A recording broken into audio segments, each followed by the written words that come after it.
Fala pessoal, sejam todos bem-vindos a mais um episódio do Padel Podcast. Esse é o nosso sexto episódio e hoje a gente tem a honra de receber aqui Felipe Furguest, ele que é jogador de pádel, treinador e também é presidente do BPT. Felipe, obrigado por ter aceitado o nosso convite. Se apresenta para o nosso público, para quem ainda não te conhece. Bom, primeiramente agradecer ao André pelo convite, de estar presente aqui no Padel Podcast. É, Tenho 30 anos e estou no Padel aí há uns 20 anos aproximadamente. Hoje estou morando em Balneário Camboriú, mas sou natural de Tubarão e já tenho um pouquinho de estrada de Padel aí já nas Certo. costas. Ô Felipe, tu começou a jogar em Tubarão, pádel, como é que foi o teu começo? Foi por influência de quem? Bom, eu comecei a jogar Padel por influência do meu pai, né? Eu já tenho Padel em Tubarão há muitos anos eu digo desde a época de 1990 e alguma coisa, quando o pádel começou em Tubarão. E o meu pai jogava, né? Eu lembro de a partir dos 4, 5 anos, às vezes acompanhar ele, aí ele parou um período e aí ele voltou depois de uns anos, próximo de 2004, Hum, 2003, naquela região, naquele tempo. sim. E foi onde eu tinha uns 10 anos, né? E a partir daí eu comecei a treinar, acompanhar um pouco mais ele, já era um pouquinho maior, né? Já conseguia bater Sim. bolinha. E logo em seguida aconteceu de um argentino, o Alejandro Novillo, ir para Tubarão, né? Um atleta que tinha sido campeão mundial de pádel, né? Já tinha morado na Espanha, já tinha um currículo bem legal assim no pádel, né? Muitos títulos. E aí eu tive a oportunidade de treinar com um novillo 4, 5 anos. E ele Até morando em Tubarão. ele morando em Tubarão. Até os meus 16 anos ali, eu treinei com o novillo. E aí ele saiu de Tubarão e foi pra Espanha e reside lá até hoje. Até esses tempos falei com ele. Ele tá morando na Itália agora. Mas ele morou também em Balneário, né? Ele treinou a rapaziada toda ali, né? Matheus. Isso, antes de ir pra Tubarão, ele tava em Balneário. E aí ele foi pra Tubarão e de Tubarão foi pra fora. E aí, quando tu começou no pádel lá em Tubarão, que é uma cidade expoente no pádel, né? Em Santa Catarina, sempre teve muitos jogadores, né? Tu já começou com o Novijo ou tu começou com outro professor na época? Não, aí quando meu primeiro professor foi meu pai, aí co- comecei com o novillo, né? E sempre basicamente treinei com ele. E aí consegui evoluir nas categorias de base, eh, representei o Brasil em alguns campeonatos internacionais. E aí ali naquele período de 17 anos ali já estava na transição de categoria profissional, Sim. né? E acabou de, nesse período, optar por priorizar a parte de estudo, né? Fazer faculdade, sou engenheiro civil também. E o pádel nessa época também estava numa fase decrescente, assim, né? Não estava Sim. nessa ascensão que é hoje, né? Não só no Brasil como no mundo. Pádel, a gente tem mais de 30 milhões de praticantes de pádel no mundo. E no Brasil a gente está crescendo ainda e está engatinhando. Sempre falo, tem muito a crescer o pádel no Brasil. É, E aí tu deu uma parada naquela E aí época. naquela época eu optei por dar prioridade para a faculdade. Ok. E aí, uma coisa que tu já antecipou ali, tu ficou jogando em Tubarão, longe, digamos assim, daquele celeiro, né, que era Rio Grande do Sul na época, dos jogadores mais fortes. Quais eram as tuas dificuldades de treino, assim, de interação? Porque tu disputou alguns campeonatos por seleção brasileira, né, foi convocado. Conta Sim. pra gente mais ou menos quais os campeonatos mais importantes que tu se lembra que tu foi convocado, quais teus parceiros relevantes, como é que tu fazia pra treinar estando longe, por exemplo, dos grandes centros lá do Rio Grande do Sul?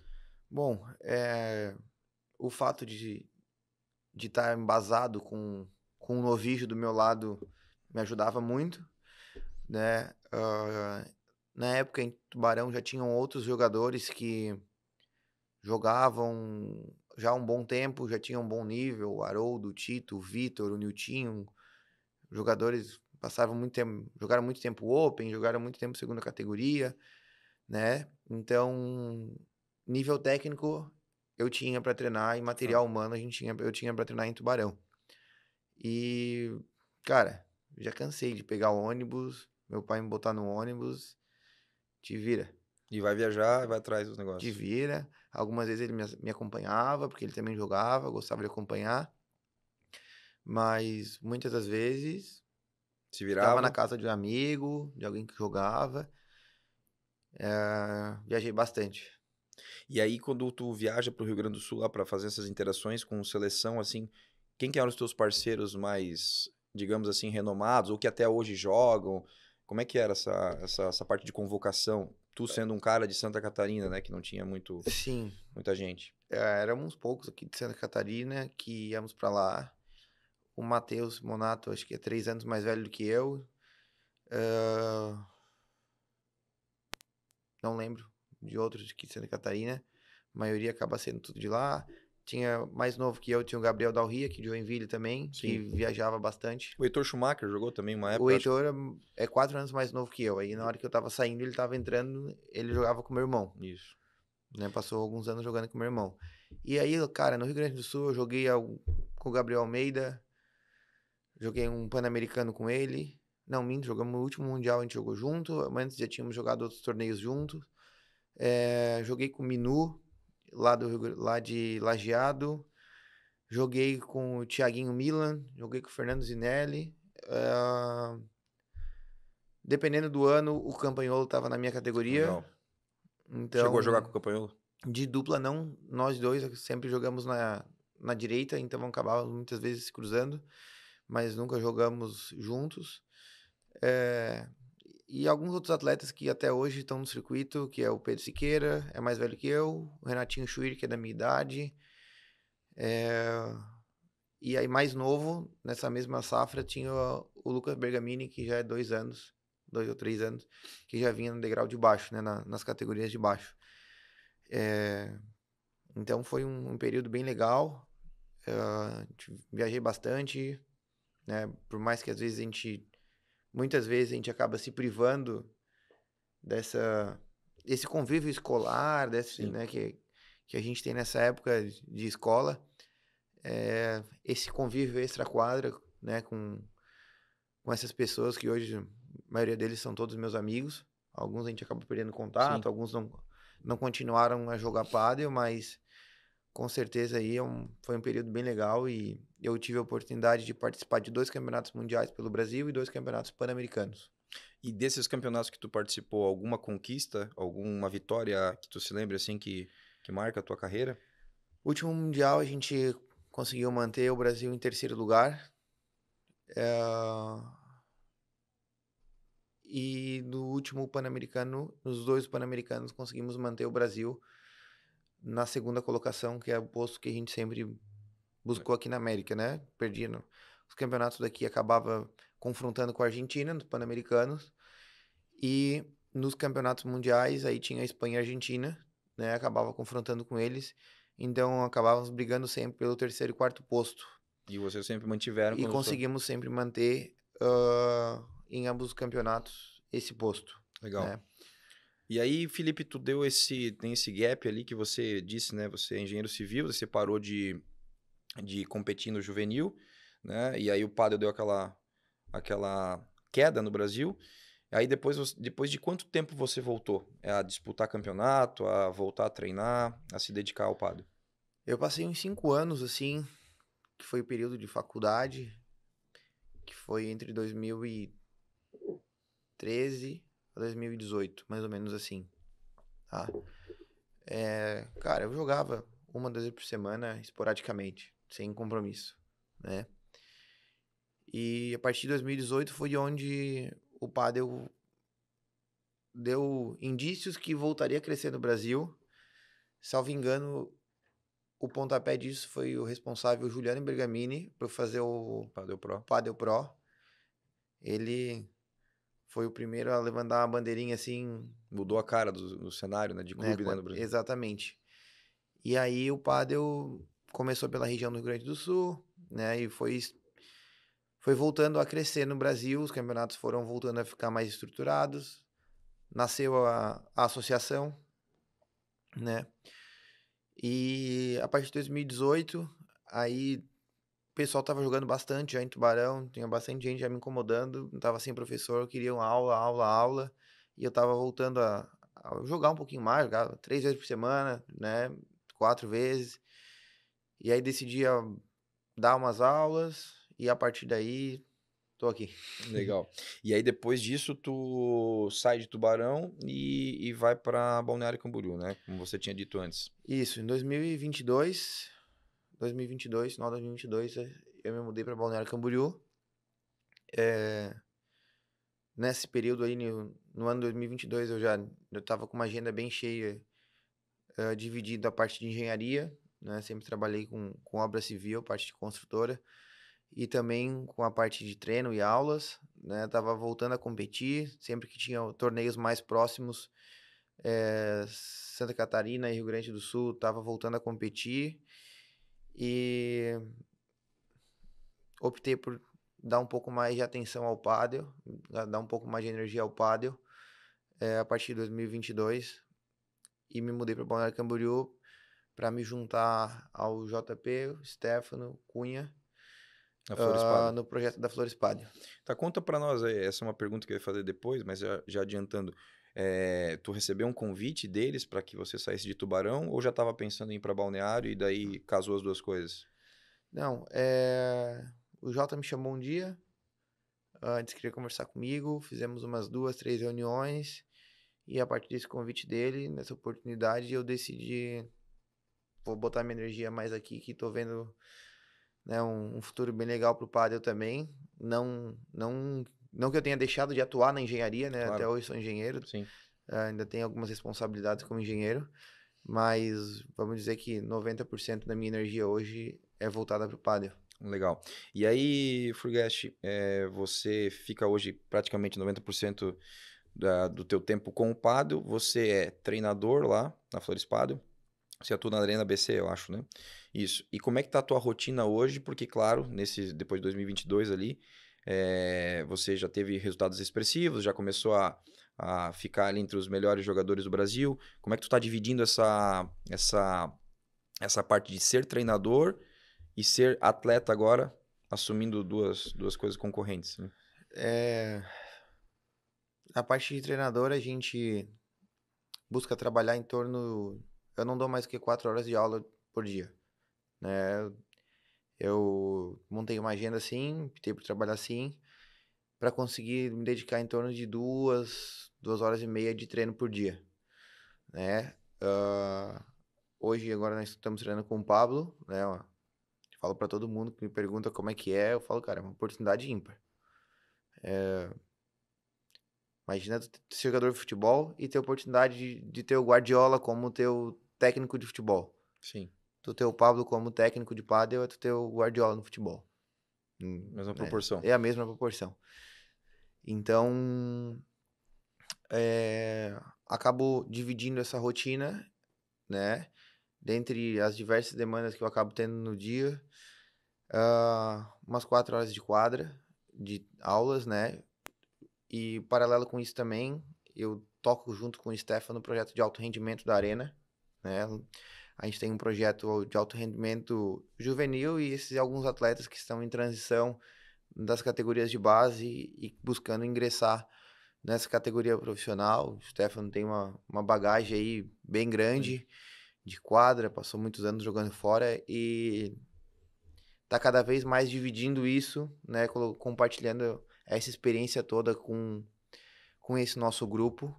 Então é um projeto bem legal que a gente está encabeçando junto. Então tem a parte das aulas sociais, tem a parte do alto rendimento e também tem a parte onde eu tenho que me dedico como atleta, vamos dizer assim, né? Tá. E aí tu falou do Pablo, né? Outros convidados já vieram aqui e todos enalteceram o trabalho dele como treinador agora.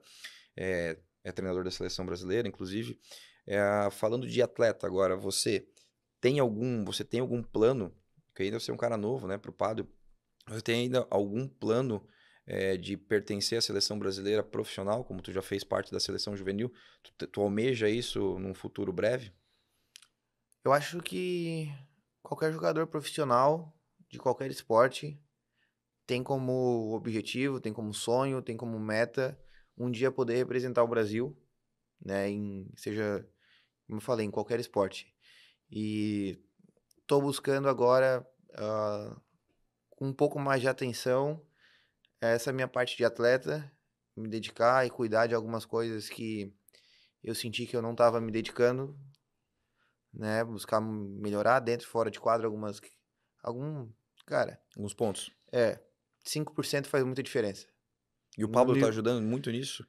o Pablo, sem dúvida, é um dos principais motivos para eu estar buscando essa mudança, é estar compartilhando, né, o dia a dia com o Pablo, né? Não só dentro de quadra, como fora de quadra, ele é uma pessoa ímpar. E o que que você vê, como você falou, o Novígio já te treinou. O Novígio, pô, foi um dos melhores jogadores do mundo, né? Acho que era top 5 numa época que tinha só craques, né? Enfim, treinou muita gente aqui no Brasil também e é referência fora. Aí tu tá treinando com o Pablo agora que dispensa comentários pelo currículo dele. Mas tem alguma coisa que te chama a atenção no Pablo, alguma coisa específica, assim, que é um diferencial dele no sentido do que tu já viu todos os outros? Ele é extremamente objetivo, né? Ou tu faz isso, que vai dar certo.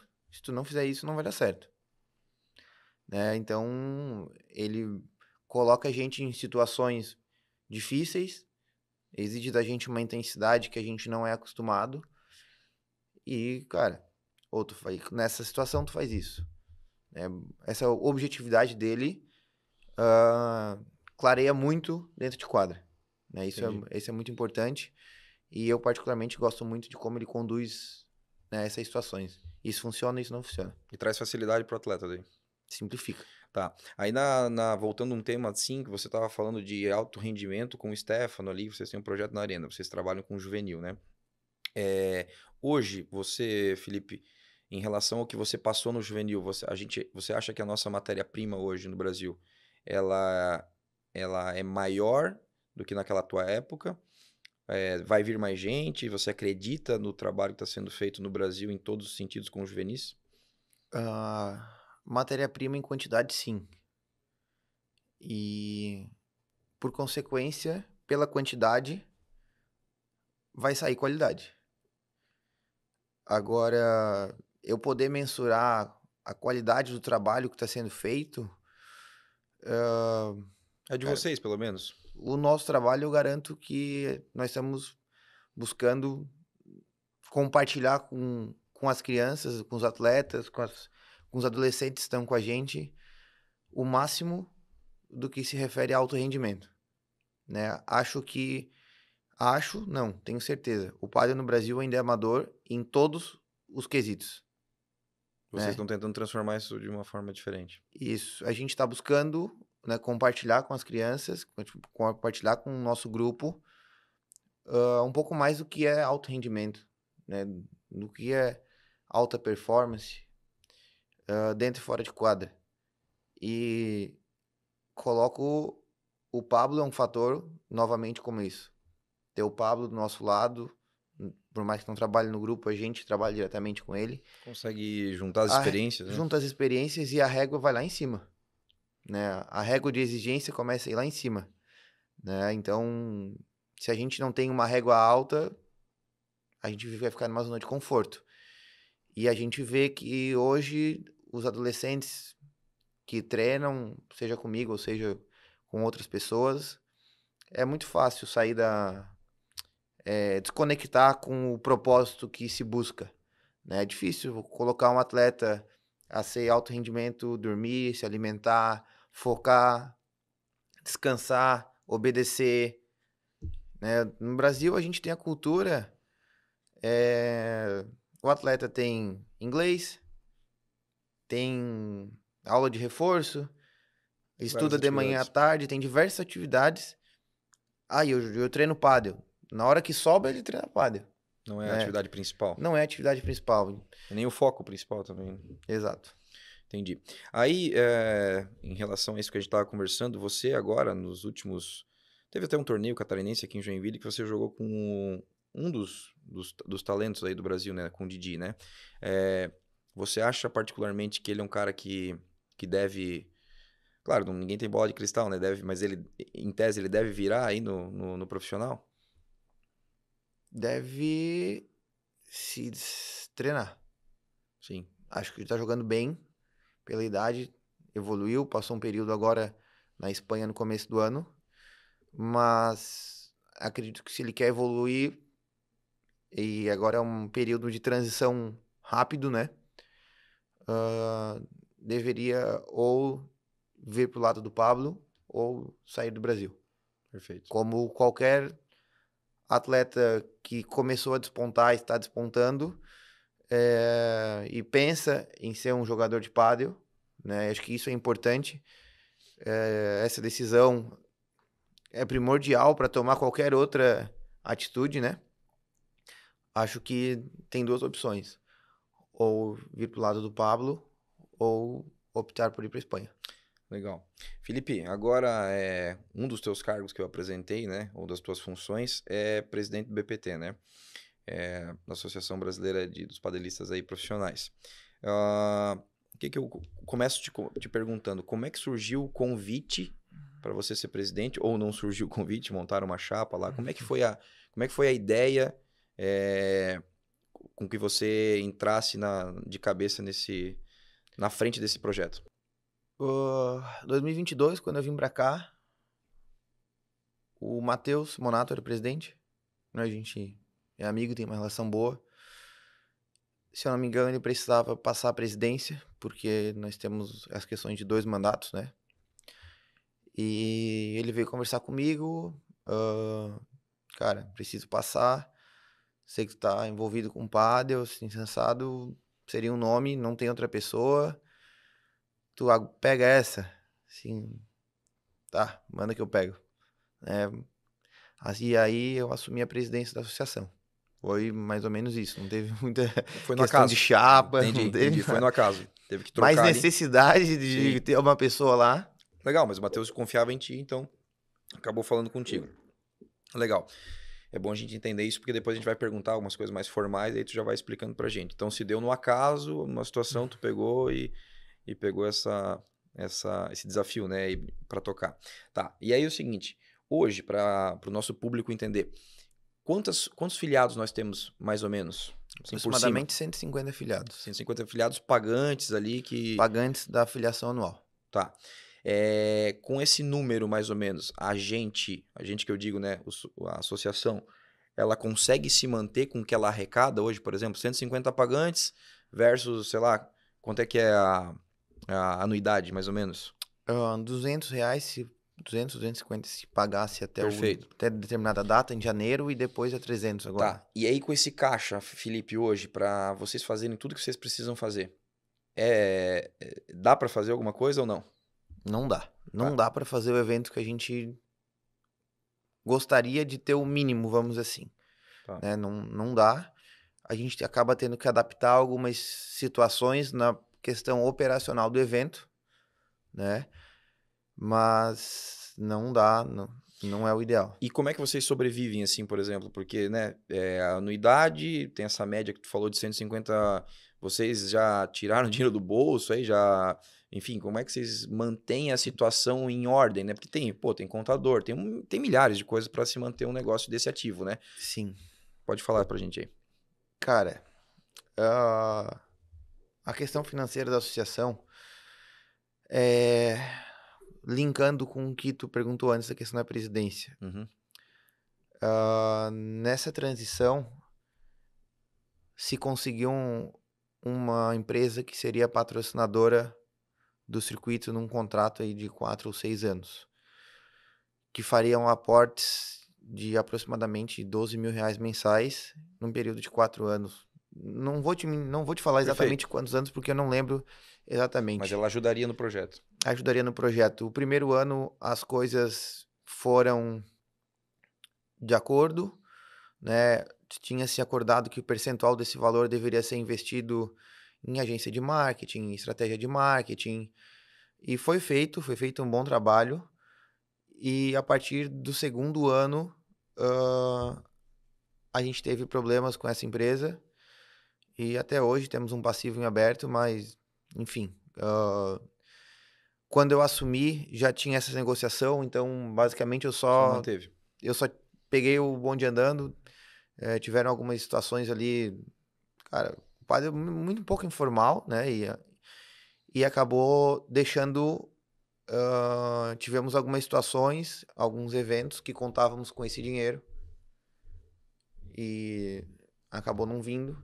Tivemos que renegociar algumas coisas em relação a premiações, que fosse abatido de inscrições de alguns atletas, né? Mas conseguimos organizar a casa, né? Deixou tudo em Conseguimos ordem fechar o agora? balanço, deixar tudo em ordem. Ah, e a partir desse ano, basicamente, começamos o ano da estaca zero, né? E temos um caixa hoje positivo, mas não conseguimos fazer o evento que gostaríamos, né? E eu digo até assim, dentro do evento que a gente faz hoje, a gente precisa de pequenas melhorias que a gente não tem condições e não pode mais exigir do organizador. Não posso, né? O organizador é um parceiro nosso, a gente tem que abraçar ele, né? É uma relação ganha-ganha. Eu sempre falo para todos, nas negociações que a gente faz, tem que ser uma relação ganha-ganha. Depois a gente vai falar mais para frente sobre esses aspectos, né, de quem compra, quem não compra o torneio, então eu vou poder explicar. E hoje, assim, Felipe, a gente tem mais ou menos 150 afiliados, né? Como vocês vislumbram isso para daqui, por exemplo, 5 anos? Vocês acham que a gente duplica, triplica essa quantia de jogadores? Vocês fizeram algum prognóstico assim de como cresceu, né, em 2018, que foi criado, até chegar a esse momento? Vocês têm um planejamento assim de aumentar o número de filiados ou não? Sim, isso faz parte desse trabalho com essa empresa que está trabalhando com a gente já faz um ano, né? Que é uma empresa de consultoria jurídica esportiva, né? E a gente precisou desenhar um planejamento curto, médio e longo prazo da associação, onde é que a gente gostaria de chegar. Nós já tivemos anos, algum ano anterior, não lembro qual, que nós já batemos acho que 170, 180 Filiados. filiados, tá? E a gente está buscando estratégias para conseguir agregar novos filiados. Uma delas que está sendo discutida para o próximo ano é criar pequenos eventos, né, que sejam chancelados pela associação. A gente está formatando como, quais valores, mas que a associação basicamente ditaria as regras, regras básicas, né, de como teria que ser esse evento, como é que teria que funcionar a premiação, chaveamento, né, tudo via sistema que já é usado hoje. Mas tem alguns ajustes que a gente precisa definir de distâncias de eventos entre um e outro, porque provavelmente deve acontecer de mais cidades querer fazer um evento desse, menor, né?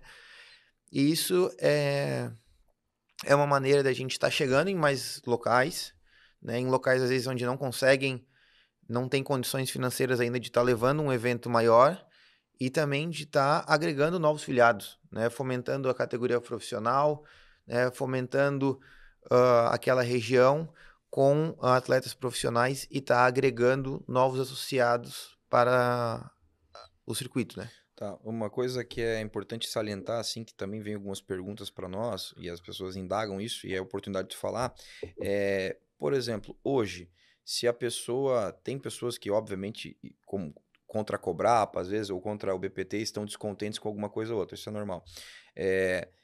Como é que se dá a forma democrática ali, de alguém hoje intervir, talvez, querendo concorrer numa eleição sei lá, para um próximo ano, um próximo mandato? Como é que funciona isso? Bom, nós passamos agora há poucas semanas por uma atualização estatutária, né? O nosso estatuto da associação era o primeiro desde 2018.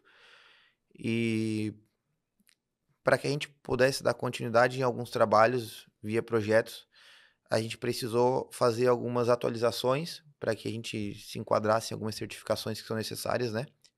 E junto com isso, a gente criou, dentro da associação, uma comissão dos atletas, né? Por que disso? Basicamente, hoje, as pessoas responsáveis pela parte operacional da associação somos eu, Pedro Siqueira e Pedro Toca Fundo, né? E temos algumas pessoas que estamos buscando para trabalhar junto com a gente, seja essa empresa de consultoria nessa parte de estrutura jurídica, estão abraçando algumas coisas à medida que estão tomando conhecimento e a gente está transferindo algumas responsabilidades para que eles possam conversar diretamente com os atletas em alguma dúvida. Buscamos agora um diretor de evento, porque não tem como os atletas durante um evento, qualquer dúvida, vir perguntar para nós que somos jogadores, estamos no evento. Claro. E também para evitar qualquer problema de imparcialidade. É complicado o jogador ficar votando por jogador, ficar julgando o jogador. Não. A gente tem que, se a gente busca o profissionalismo, a gente tem que mudar isso. Ainda mais num negócio que todo mundo se conhece, é um negócio muito pequeno, Exato. né? É uma associação 150, aproximadamente 150 afiliados, todo mundo merece, conhece. E assim, para que a gente vá para o profissionalismo, saia do amadorismo urgente, nós precisamos ter pessoas sérias e profissionais em cada cargo. Então, questões de eleições, como tu falou, eu ano que vem estou deixando o cargo, é meu último ano, né? Por estatuto mesmo? Por estatuto. Nessa alteração estatutária, já coloca que na próxima eleição, a pessoa que assumir vai ficar por 4 anos, né? Eu fiquei 2 mais 2, então a pessoa que assumir pode ficar por 4 mais 4. Então, isso foi uma das alterações que foram realizadas. E para que nós, também que somos a diretoria, né? O Bruno Nakid também faz parte da diretoria, o Lennon faz parte da diretoria, não tivéssemos que ficar envolvidos com decisões diretas né, e interferir alguém, sendo que nós nunca tivemos ali para interferir alguém. Pelo contrário, nós temos que estar lá e nesse momento de dúvida, de democracia, nós temos que pensar no bem da associação, bem maior. Não no que é melhor para o Felipe, o que é melhor para o Bruno, o que é melhor para o Pedro. Não, sempre pensando no bem maior. E a comissão dos atletas, ela vem para estar discutindo diversos pontos de jogo, de mudanças, de cronograma, de chaves, de buy, de hotel e o que for necessário com os atletas, né? E o papel da comissão dos atletas é fazer com que haja essa conversa, esse diálogo entre atletas e diretoria, via através da comissão. Tivemos uma reunião essa semana com a comissão, né? São 5 membros. E aí a comissão dialoga com o grupo geral dos atletas, né? E o papel da comissão é fazer as votações, vamos definir, gostaríamos de fazer tal mudanças. Mas espera aí, vamos discutir o que nós vamos discutir, o que nós queremos ajustar. Queremos ajustar a quantidade de quartos do hotel, né? Que tem benefício do hotel. Vamos aumentar a quantidade no sábado ou vamos querer hotel para quinta? Tem que ter Entendi. Não é só, vamos alterar o hotel. Não, mas Entendi. Qual o objetivo, né? As coisas, agora, com a comissão, vão começar a ser discutidas com mais objetividade, né? E, é claro, aí vai fazer parte, né? Às vezes, nem todo mundo vai ficar contente com a votação que vai acontecer entre os atletas. Sim. Mas faz parte respeitar, né? Isso é importante. O respeito entre os atletas, quando há alguma votação, cara, se não tiver o respeito entre os atletas, a associação não vai evoluir. Isso vai ser fundamental. Legal. Aí, Felipe, tem uma coisa que tu citou aí no meio desse contexto, essa parte de benefícios, né, de atletas e coisas do gênero. Eu sempre achei, particularmente, que o circuito ele é bem distribuído, assim, né? Ele premia pessoas que estão, né, não são só os top 2, 3, 4, né? Ele faz um monte de coisa, ajuda de custo, isso, aquilo. Em linha geral, hoje, tá? Não precisa explicar muito sobre isso, mas assim, em linha geral, quais são os benefícios básicos hoje que o atleta tem? O atleta que eu digo assim, não o cara que ganha o torneio ou o cara que chega na semifinal que ganha um pouquinho mais, né? Eu tô dizendo em linhas gerais, quais os benefícios para um cara se associar hoje no BPT? Vamos lá. Os associados, eles têm toda a parte da premiação integral, né? Pontuação no ranking recorrente, a possibilidade de estar disputando a etapa do Master Finals, que são só os 16 melhores atletas dentro dos requisitos que nós discutimos no regulamento. Os 30 melhores atletas do circuito têm benefício de hotel durante as etapas e também ajuda de custo, tá? Fazendo uma conta rápida, se eu for juntar premiações, ajuda de custo e custo de hotel, nós estamos falando em aproximadamente R$700 mil de benefício para os atletas por ano, nesse ano 2024. Então quer dizer que vocês sempre pensaram no todo?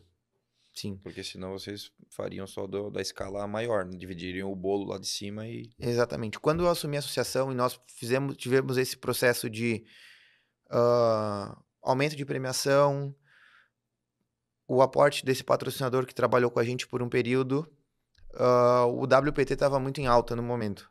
O que eu fiz? Eu fui lá no regulamento do WPT, peguei lá como é que é distribuída a pontuação, como é que é distribuído o percentual de premiação. Cara, tem lá um modelo que tá funcionando, tá tudo redondinho, tudo bonitinho. Não cabe a gente querer mudar as coisas. Vamos copiar, né? E seguimos essa base. Essa base de pontuação, essa base de premiação.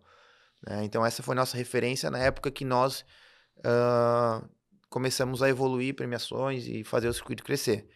Estamos discutindo já para o ano que vem, tem algumas alterações de tamanho de quadro e tudo mais, foi discutido. Muitas coisas já estão anotadas, por mais que foram debatidas só agora, nesse momento recente, com certeza já está anotada, já faz parte, tá no caderninho, lá no meu caderninho, já desde o começo do ano. Tá, o Felipe, agora nas últimas semanas teve algumas polêmicas ali entre os jogadores, até grupos de WhatsApp diferentes e algumas coisas acontecendo. Creio que tudo por benefício, né, no final das contas do esporte, mas assim, cada um pensa de um jeito e cada um se sente afetado de uma forma também. Falando sobre essas últimas polêmicas, assim, no quesito jogabilidade, no quesito que dia que eu jogo, que tenho que viajar, não tenho que viajar, começa na quinta, começa na quinta noite, começa na sexta, tá. Dá um apanhado geral do quais foram as reivindicações e quais os procedimentos que vocês tomaram em relação a só esse tema, que era jogar ou descansar mais, não fazer 3 jogos na sexta. Conta pra gente como é que tá essa situação.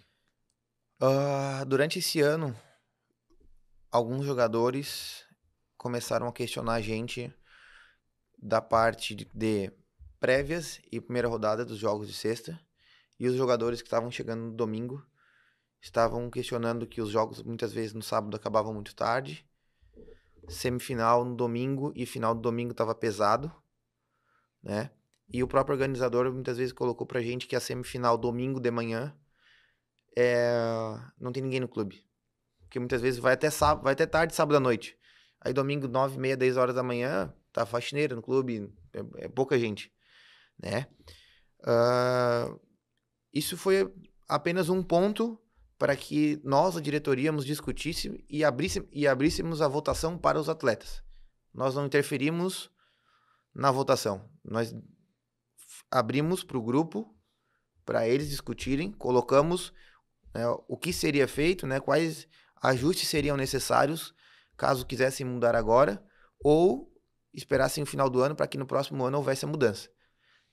E aí abrimos para os atletas. Então, foi a diretoria que tomou uma decisão de fazer tal mudança ou não fazer. A gente abriu para os atletas, houve uma votação prévia, chamamos o nosso corpo jurídico, precisamos agora fazer uma votação oficial, convocamos a assembleia, fizemos a votação oficial, e aí a partir desse momento o resultado tem que ser respeitado. Tá aí, como é que ficou esse resultado aí? Explica pra gente. Pra quem ainda não tá por dentro, né? Na votação da assembleia, nós tivemos 6 pessoas presentes, 6 associados presentes, e 2 pessoas votaram por procuração que foi disponibilizada no grupo. Então, nós estamos falando de aproximadamente 140, 150 associados, e na hora de decidir o tema, apenas 6 pessoas estiveram presentes, e foi feito o edital de convocação, foi dado prazo para que todos os atletas tivessem a oportunidade de conseguir se organizar, ou quem não pudesse estar presente, via procuração que foi disponibilizada, fazer, né, deixar o seu voto.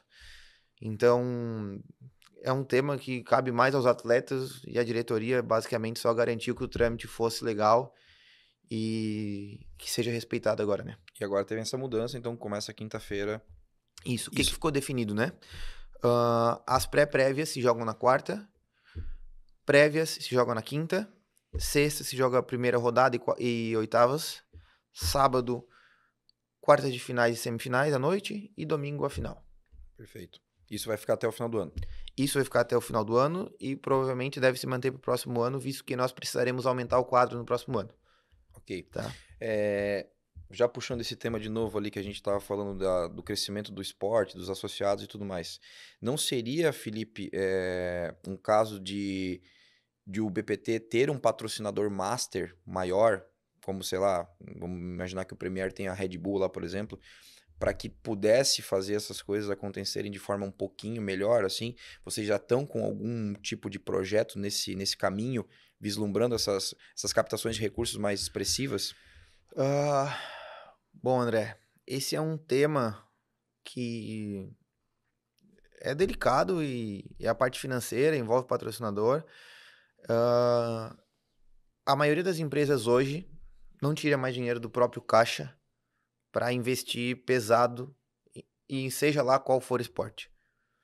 Tá cada vez menos essa parte do amor envolvido no esporte, por mais que a gente saiba que tenha, né? Pequenos valores não é o problema, né? A gente sabe que a gente conseguiria como atleta, como também tá no meio, sabe Sim, sim, sim, a sim. diferença. Agora, valores expressivos para que a gente consiga dar um salto, não é via privado, 100% privado que a gente vai conseguir. E a partir disso tudo, né, já faz há mais de um ano atrás, eu encabecei algumas demandas no que se referem a buscar incentivos, buscar recursos através de verbas públicas, seja governo federal, seja governo estadual, seja governo municipal, né? Tendo vista que a associação tem como sede Balneário Camboriú. Existe a parte dos projetos incentivados, né, através da Lei de Incentivo ao Esporte do governo federal, onde as empresas têm disponibilidade de 2% do IR, né, a ser deduzidos e direcionados a projetos que estão aprovados no governo federal, né? Existe também esse mesmo protocolo aqui também em Santa Catarina, né? É um pouquinho diferente de como funciona lá do governo do estado, do governo federal, desculpa. Então, para que a gente possa ir em busca de grandes valores, nós precisamos estar prontos. Eu digo, quando eu falo estar prontos, juridicamente, ter uma operação redonda, ter um evento bom, né? Tudo isso a gente precisa ter na engrenagem para que a gente consiga aprovar projetos para chegar nas grandes empresas e falar, ó, esse aqui é o circuito profissional de pádel do Brasil. Tá aqui, temos um modelo de contrato, temos quais serão as entregas de marketing, quais são as etapas, quais são as datas, tá aqui a nossa quantidade de visualizações no YouTube. Então, nós temos que estar pronto para chegar numa Ambev, numa empresa grande. Não tem como a gente chegar numa empresa grande Sem essa estrutura toda. sem uma estrutura, né? E a, Eles vão, amigo, vou ver e te aviso. sim. E a Cobrapa entra nesse nosso assunto diretamente ou não? Vocês são dependentes da Cobrapa hoje para fazer alguma coisa, para aprovar um projeto? Como é que está essa situação? Nós somos uma associação filiada à Confederação Brasileira de Pádel, que juridicamente falando é a mãe do pádel no Brasil, né? Então ela é responsável por gerir e executar tudo que se refere de pádel no Brasil, e nós somos uma associação filiadas com ele. Nós conseguimos dar continuidade aos nossos projetos de maneira independente, né? Tivemos que apresentar um documento formalizando, né, que nós somos uma associação filiada à Confederação Brasileira, né, que temos o respaldo da Confederação para que nós pudéssemos dar continuidade nesses projetos que nós estamos trabalhando. Ok. Depois dessa fase que vocês tiveram ali com a Cobrapa, vocês se separaram, na verdade, né? Então a Cobrapa hoje ela tem, digamos assim, separaram no sentido de desportivo, né? A Cobrapa ela tem até a segunda categoria masculina e vocês geralmente têm a profissional, né? Falando sobre esse profissionalismo, Cobrapa, que é a mantenedora do esporte, uma das reivindicações que a gente estava falando agora dos atletas, entre aspas, né, profissionais, essas questões de jogabilidade, de quinta, quarta, mexe muito com a parte da parte profissional do jogador, né? Porque a maioria é professor e tudo mais. De qualquer forma, vocês entendem que a gente tem que sofrer, entre aspas, juntos agora, para ter um negócio profissional no futuro, e cada um vai ter que abrir mão dessas, digamos assim, dessas questões logísticas, ou vocês acham que a gente tem que pensar assim, não, pô, tem tantos jogadores, 95% são professores barra jogadores. Então vamos tentar abrir uma fresta aí para se adequar a todo mundo. O que vocês pensam sobre isso? Eu vou falar, Felipe, minha opinião, né? Minha opinião pessoal. Quando se fala em associação, a gente tem que discutir entre todos, mas acho que nós temos que ter um rumo, né? Temos que ter um objetivo e o nosso norte, com certeza, é o profissionalismo, né? Agora, nós sabemos que, como eu, grande parte dos associados e jogadores também são treinadores. Mas também, muitas vezes, a gente tem que abdicar de dar aula para treinar, para evoluir, para competir. Quanto mais eu treino, eu sou um melhor jogador, mais visibilidade eu tenho, eu começo a ganhar campeonatos, começo a ter patrocínios, começa a me surgir oportunidade, sou o professor mais requisitado da cidade, posso cobrar mais caro. Então é um ecossistema que ele está todo interligado, né? O treinador e o jogador, ele está todo interligado. A gente não pode separar as duas coisas, a gente tem que buscar estar olhando para os dois. E eu sempre falo que a gente busca cada vez melhorar a nossa parte de marketing no BPT para gerar mais visibilidade para os jogadores. Quanto mais visibilidade a gente dá para os jogadores, mais reconhecido ele é. E aí a cadeia ela começa cada vez mais tá ligada, né? Mais aquele treinador aquele jogador que também é treinador pode cobrar na aula, daqui a pouco tá dando uma clínica, ao invés de ter que dar aula durante a semana, no final de semana que ele não tá jogando, né, ele pode dar uma clínica e cobrar mais, Se pode perde treinar no mais. primeiro momento, mas se ganha no segundo momento por tudo que está sendo gerado. Não podemos ser imediatista agora nesse momento. Tá. Uma outra questão ali que a gente tem em pauta é como é que o BPT é visto pelos donos dos clubes, no sentido de negócio? A maioria, o Bruno teve aqui, o Nakid comentou, pô, hoje a gente já tem uma escala legal, assim, as pessoas procuram a gente, né? Mas como é que você vê, você que transita aí no Brasil inteiro, a visão do proprietário em relação ao evento? No sentido de negócio, é viável, não é? Tem que ter um torneio sempre paralelo para ser importante, para ser, de novo, rentável mesmo, né? Porque Claro. senão leva a prejuízo. Como é que tu vê essa questão com os donos dos clubes? Hoje, nós estamos final de setembro, caminhando para o final de setembro. Eu já tenho pelo menos umas 10 pessoas interessadas a datas do ano que vem. E não abrimos negociações ainda, né? Nós estamos envelopando algumas coisas, melhorando algumas coisas, deixando o nosso caderno de encargos um pouco mais robusto, um pouco mais estruturado, visto onde nós queremos chegar, ao evento que nós queremos buscar, dentro das possibilidades e as condições que a gente tem. E provavelmente a partir de outubro a gente deve estar chamando todas as pessoas interessadas, fazendo uma chamada via Instagram do BPT, né, para que todas as pessoas interessadas em sediar uma etapa estejam cientes de como as coisas vão funcionar, e a partir daí a gente pretende fechar todas as negociações até final de novembro e em dezembro divulgar o calendário, né? Agora, custa caro uma etapa do BPT.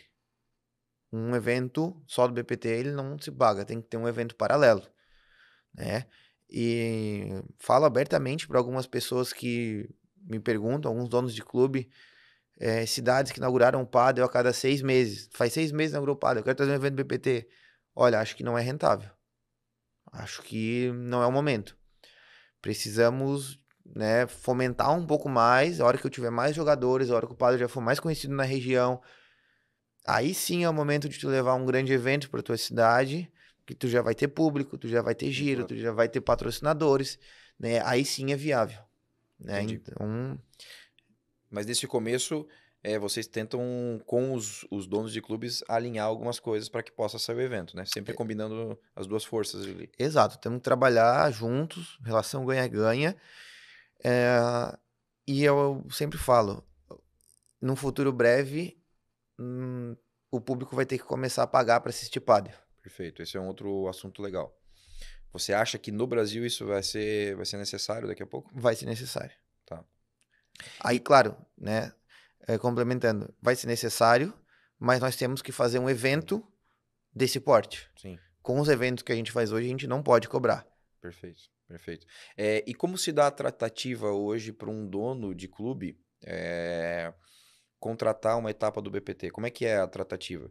Hoje é via você, via presidente, Comigo. via, enfim, como é que se dá essa tratativa? Fala um pouquinho, daí você falou, é caro, né?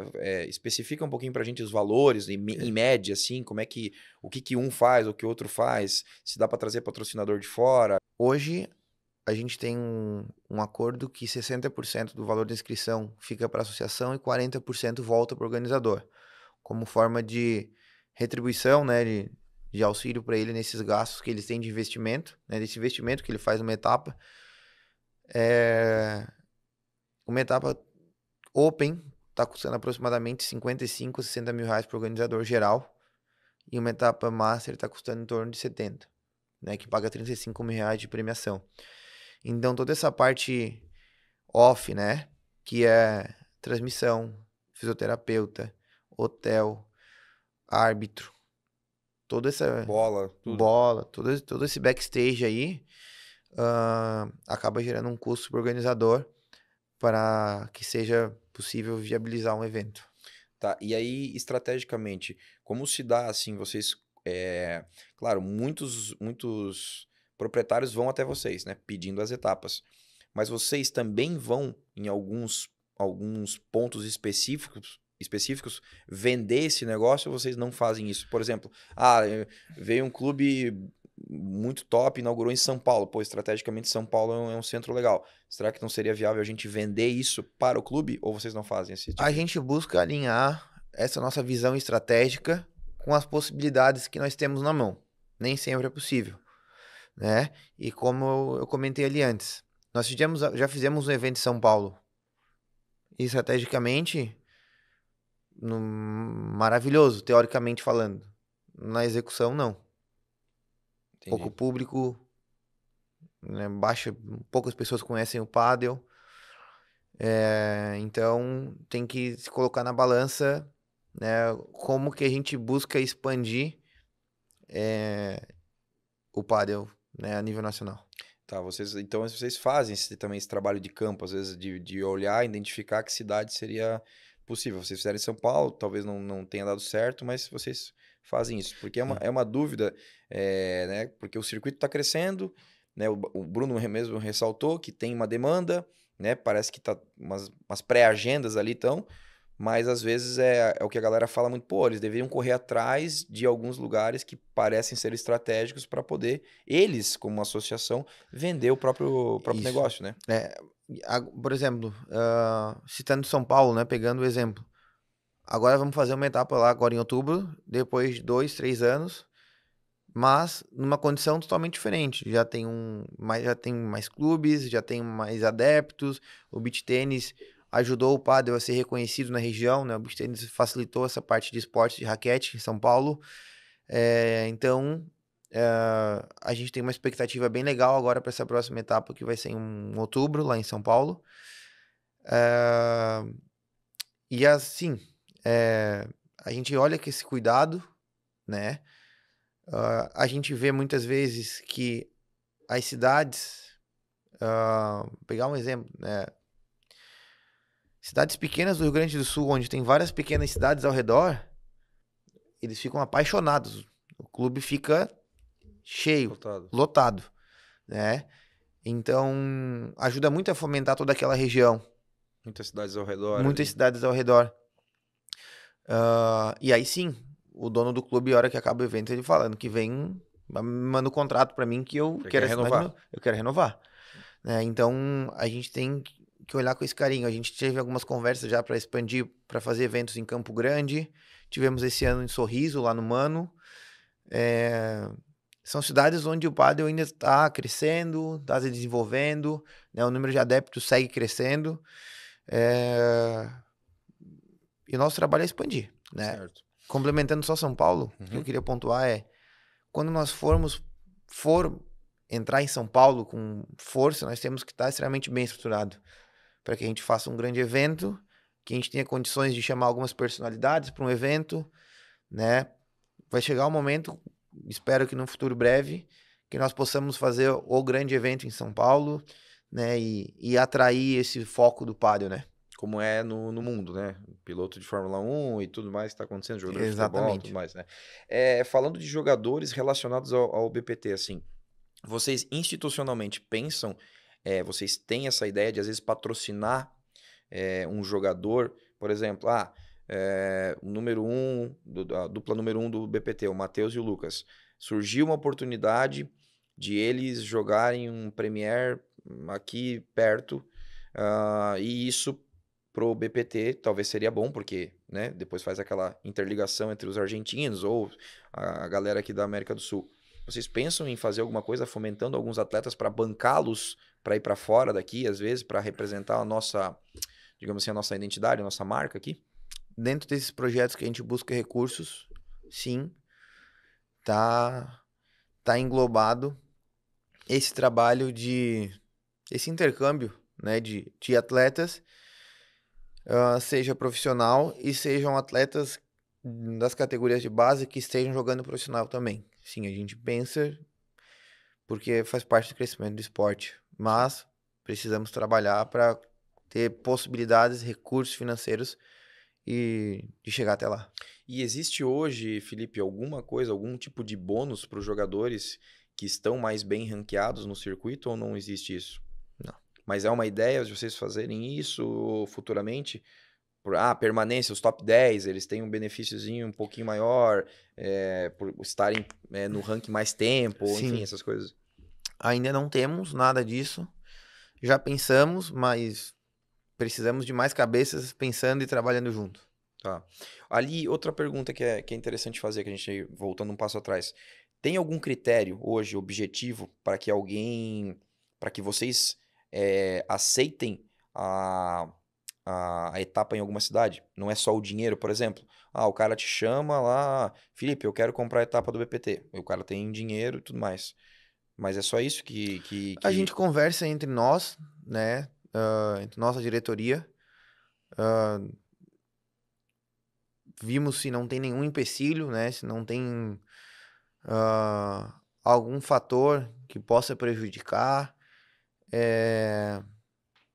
Distância, uma etapa longe, tem aeroporto perto. Às vezes, rodoviária, não, a estrada é muito ruim. Para chegar lá de ônibus vai 24 horas. Entendi. Não tem como chegar de avião, é só de estrada. Então a gente tem que tomar cuidado, né? Tem que ter A questão logística ali. esse carinho dessa parte logística é um detalhe importante na hora de fechar as etapas. Questão de hotel, a gente não tem muito problema, né? Já tivemos problemas em outros anos atrás, cidades interior assim não tinham hotel, o hotel, cara, era precário, né? E aí às vezes complica também, né? Fechar uma etapa em locais precários assim, não é agradável. Tá. Seguindo nesse foco, assim, para o crescimento do esporte, tem uma questão ali das transmissões, que hoje você tinha falado anteriormente também, melhorar as transmissões, elas foram melhoradas, todo mundo está elogiando cada vez mais, cada ano. É, mais gente assistindo ao vivo, né? Tem etapa ali que chega a 12 mil, já chegou, de visualizações ao vivo. Ah, essa parte, vocês têm um foco especial, porque hoje, como é tudo no meio digital, né? E é o que se, às vezes, monetiza o negócio, vocês têm alguma coisa. Vocês estão pensando em alguma coisa pontual, mais agressiva, assim, de marketing? Sempre falei que o nosso maior calo é a transmissão. Sempre falei. Agora, nós temos um limitante muitas vezes que são os clubes, né? Para a gente fazer uma boa transmissão, nós precisamos de espaço. Para fazer uma transmissão que nem o pessoal acostumado a assistir na televisão, de Premiere, de WPT, de A1, a gente precisa de 15 a 17 metros de espaço e ângulo. E a gente sabe que no Brasil a gente não vai ter em Sim, lugar sim, nenhum sim. um ângulo desse. Uma transmissão relativamente boa de fundo de quadra, né, de tela ampla, nós precisamos de no mínimo 5 metros para que a gente possa ter uma abertura de câmera legal e consiga pegar os fundos de quadra. E nem todo clube tem 5 metros, né? Isso é um carinho, um olho, um detalhe que nós estamos olhando com carinho agora no caderno de encargos para 2025. Mas com certeza não é uma reclamação, né? Mas é um ponto a se melhorar para que a gente possa até É, vender o negócio, né? exatamente. É um ponto que está sendo analisado com bastante carinho.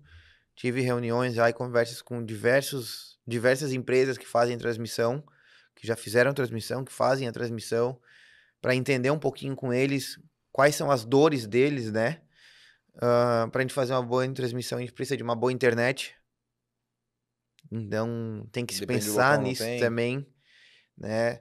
Por mais, tem uma fibra ótica específica para transmissão. Aí daqui a pouco passa um caminhão lá, arrebenta o cabo na rua, cai a transmissão. Sim. Já É aconteceu. sensível o negócio, né? É, Já aconteceu. então, são situações delicadas, né? Tipos de câmera, quantidades de câmera, quais espaços a gente precisa para que a gente consiga melhorar cada vez mais e evoluir a transmissão. Ô, Felipe, uma coisa que a gente estava conversando antes, mas é importante ressaltar nesse programa, assim, e tu pode falar um pouquinho mais. As questões de jogadores, a gente estava falando, né, de preferência, jogar esse tal dia, descansar mais. Cada um tem a sua liberdade de escolha e tem os seus porquês, né? Uma coisa que também eu queria que tu explicasse aqui no programa é a questão da logística de campeonatos que está acontecendo agora nos clubes. As categorias, famosas categorias Opens, né? Que pagam, às vezes, mais do que o próprio circuito profissional. Essas restrições que existem hoje, ou penalidades para jogadores que eventualmente joguem esses torneios nas mesmas datas, vai se manter isso? O que vocês estão pensando para ano que vem? A gente já discutiu algumas vezes sobre isso. É uma discussão que vem para a pauta diversas vezes, mas no sentido de como nós podemos evoluir, né, a nossa estrutura jurídica enquanto a isso, né, e preservar os nossos jogadores e garantir para eles a melhor entrega possível. Quando eu falo entrega, a gente fala no evento como geral, né? Evento com fisioterapeuta, imagem que eles vão receber, transmissão, premiação, hotel, ajuda de custo, tudo mais. E hoje, né, basicamente o BPT também é o ranking profissional do Brasil. O número 1 do BPT, ele acaba sendo o número 1 do Brasil. Mas no nosso manual do atleta consta, e a gente fez uma reunião no começo do ano falando sobre isso, que se preservem as datas que tem o evento do Brasil Padel Tour. Né? Não tem problema de jogar um torneio paralelo, né? Um torneio open, uma outra data. Isso aí cada um tem a liberdade de jogar a hora que quiser e não tem problema. Mas quando se tem um evento do Brasil Padel Tour, se eu não me engano, os 30 melhores sofrem uma penalidade caso joguem. Tem algumas regrinhas Sim. ali que tu pode jogar na cidade onde eu resido, ou no clube onde eu trabalho, algo nesse sentido. Quilometragem envolvida ali, distância. Tem algumas regrinhas ali, mas tem uma penalidade, sim, caso tu descumpra essa regra, tu pode pagar uma multa e tu pode voltar a jogar o circuito depois. Entendi. Né? A gente vê que hoje os circuitos paralelos estão sempre pagando por fora os jogadores. Sim. Uma outra questão que é importante, que eu vejo que também entra na pauta das perguntas, em fortalecer, às vezes, o pádel como um todo e fortalecer o pádel feminino. Vocês têm, de fato, alguma conversa ou alguma ideia de que as meninas do Brasil que jogam primeira categoria ou que queiram ser profissionais, elas entrem e somem para essa questão de visibilidade, de tudo mais? Sim, semana passada tive uma reunião com um grupo delas. Já tive uma outra reunião esse ano, mais no começo do ano, com o técnico da seleção, que foi o Fabrício Barenho, né, sobre estar agregando a categoria profissional feminina junto aos nossos eventos, né? Então, temos essas conversas, temos a possibilidade de estar agregando no próximo ano, mas coloquei para elas algumas situações de como as coisas funcionam e como precisam ser conduzidas para que a gente possa estar evoluindo, né? E no próximo ano estar agregando em algumas etapas ou em todas, se for possível, a categoria profissional feminina.